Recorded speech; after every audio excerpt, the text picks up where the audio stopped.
What's up, guys, and welcome to another episode of Strong Shot Archery Reviews. We're getting the most unbiased and objective reviews so my personal preference doesn't affect your money. Today we'll be comparing the new Bowtech Realm SS and the new Hoyt Helix.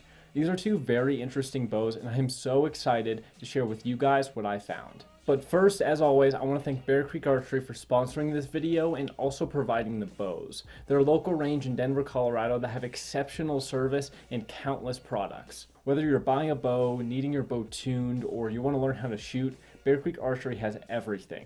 So if you're in the Denver area, make sure to stop by or check them out at bearcreekarchery.com. And a quick reminder, make sure to subscribe because I have a brand new series coming up that I think a lot of people are going to like. So here's a clip.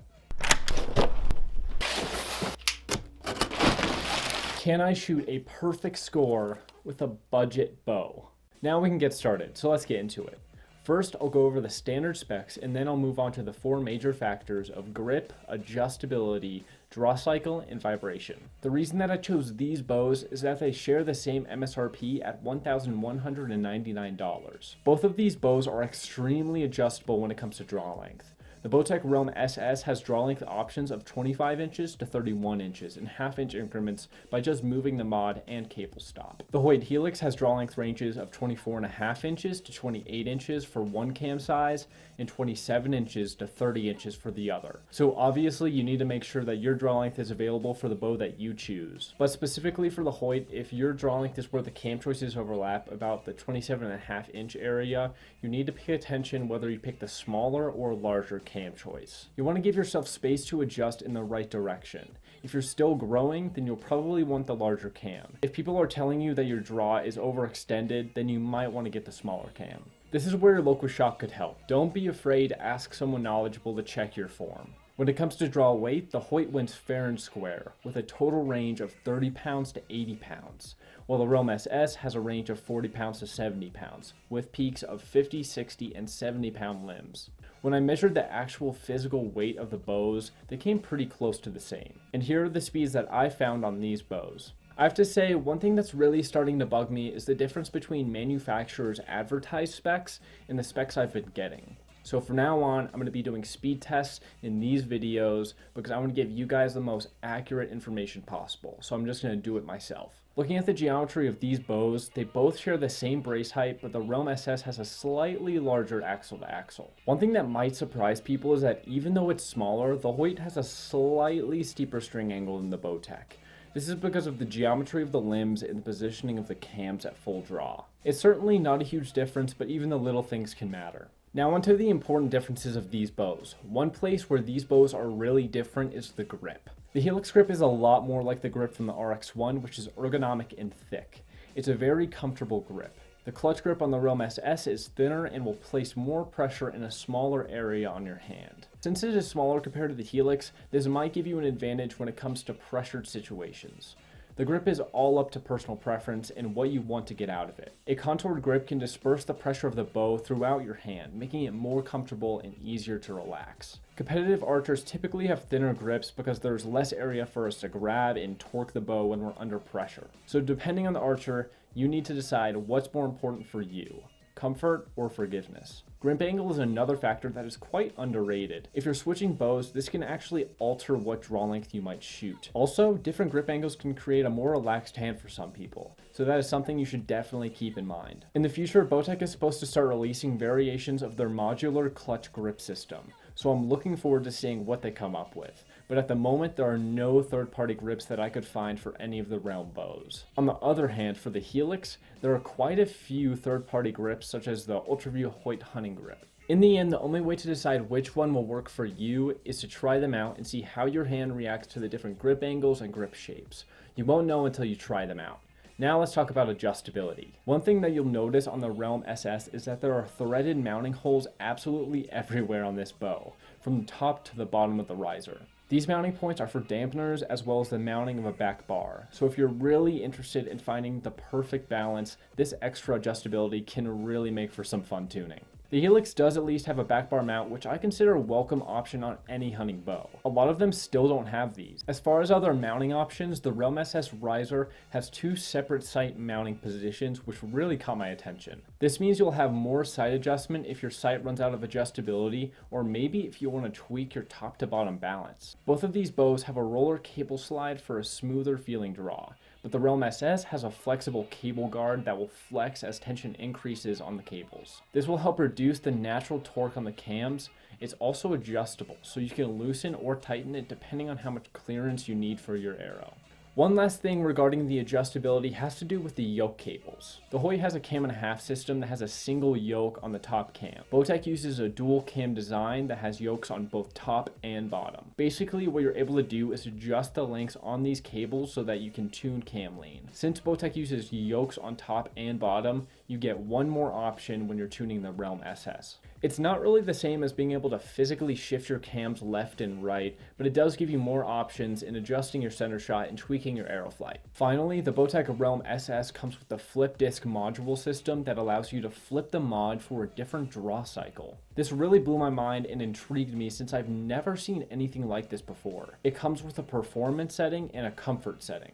Before I show the draw force curves, I want to show you guys what a draw force curve is and why it matters. A draw force curve is a graph of measurements of the pressure you feel as you draw back the bow. So as you draw back the bow, the poundage rises and so does the line on the graph. The bow then peaks draw weight for a tiny bit and finally decreases into the valley. So why does this matter? If a bow has an aggressive draw force curve, this will make the draw harder to control throughout the draw cycle, but you'll get more power out of the bow. On the other hand, if you have a smoother draw cycle, it will naturally be more comfortable to draw, but you will lose speed. The other factor is that aggressive cams will punish you if you creep off the wall. So when you're at full draw and you let up just a little bit, since it's so aggressive, it's going to want to take off on you. So that forces you to be stronger into the wall, and then you're going to have more consistent shots. Here's an example of the extremes of an aggressive draw cycle from a bow that I competed with a while back versus a typical hunting bow curve. As you can see, my competition bow was pulling a higher poundage for a longer period of time and has a lot less let off at full draw. I used this cam when I was younger, and it gave me more power so I could compete against the older kids that were pulling higher draw weights than I could. It was a very aggressive draw cycle, but once I got used to it, it worked perfectly. To find what draw cycle would work best for you, let's look at the anatomy of one. You can break any draw cycle into 3 segments: the beginning slope, the peak, and the ending slope, which most people call the valley. If the beginning slope is too steep and harsh, it can be hard to get the draw started since it will be fast increase in poundage all of a sudden. For the peak, however long it lasts can determine how much power you're getting from the bow. But keep in mind that the longer the peak, the steeper the slopes will be. And finally, the valley. A slope that is too steep can make you hit the wall hard, which might make you bounce off the wall. This would cause tons of excess movement and would be bad for any pressure situation. The name of the game is balancing how much control you have and how much power you're generating. So you have to find the right balance for you, and this balance will change over time as you shoot more and more and get stronger. The other thing is that once you know exactly what you need in a draw cycle, you can start to evaluate bows based on how you want them to feel. This is a whole other level when it comes to finding your next bow. Now let's look at the draw force curve of the comfort setting on the Realm SS. You can see that it has a pretty steep beginning slope, and then hits a bump that goes into the peak, which doesn't last very long. After that, the ending slope rounds down to create that smooth, comfortable feel. Now let's insert the performance setting draw force curve. You can see that the beginning slope is the exact same, because in the beginning of the cam rotation, the cable is not even touching the mods yet. Where these lines do separate is at the end of the peak. The performance setting seems to decay at a slower rate than the comfort setting, giving it a more aggressive wall, but also giving it more power and speed. Now let's see these draw force curves compared to the Helix. You can see that the Helix is a lot more aggressive throughout the entire draw cycle. The beginning slope is steeper, the peaks last longer, and the ending slope is steeper. This would make the Helix draw force curve more aggressive and harder to control, but it should also give the Helix more power. All of this power from the bow has to go somewhere once it fires the arrow. This comes off as vibration and sound.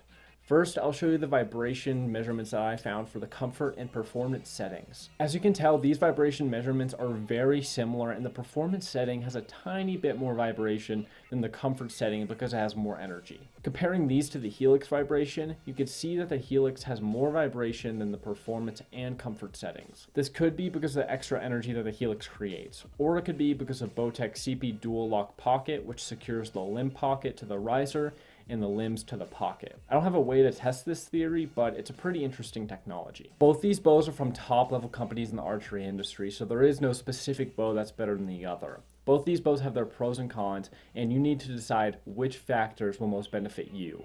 As we finish this up, I want to give you the things that you need to be thinking about when you're in your range trying out these bows. First is the grip. Make sure you focus on both of these grips to see which one works best with you. But keep in mind that the more ergonomic grip can cause more torque when under pressure. If you don't have a problem with torquing, the ergonomic grip will disperse the pressure more evenly on your hand and make your hand more relaxed. Next, think about if adjustability is an important factor for you. The Bowtech is a lot more adjustable when it comes to things like the cable guard, the draw force curve, the mounting points, etc. In the future, the Realm is supposed to have different grip variations, but at the moment there is nothing that I could find. For the Helix, there are third-party products that you could buy if you are not a fan of their grip. But in the end, the Bowtech is more adjustable, so if this factor is important for you, the Realm SS might be your bow. Finally, pay attention to how the draw feels and think about whether you would prefer power and less control, or control and less power. Having more power will create more speed and vibration. One thing about control is that it just takes time and practice. Once you get used to it, you won't even notice it. Thank you guys so much for watching. I hope you learned something new, and if you want to see the Realm SS or the Helix compared to another bow, let me know down in the comments. And make sure to check out my Patreon if you're interested in forum tips or learning how to make your hunting bow as forgiving as possible. Thank you guys so much, and I'll see you guys in the next one. Later.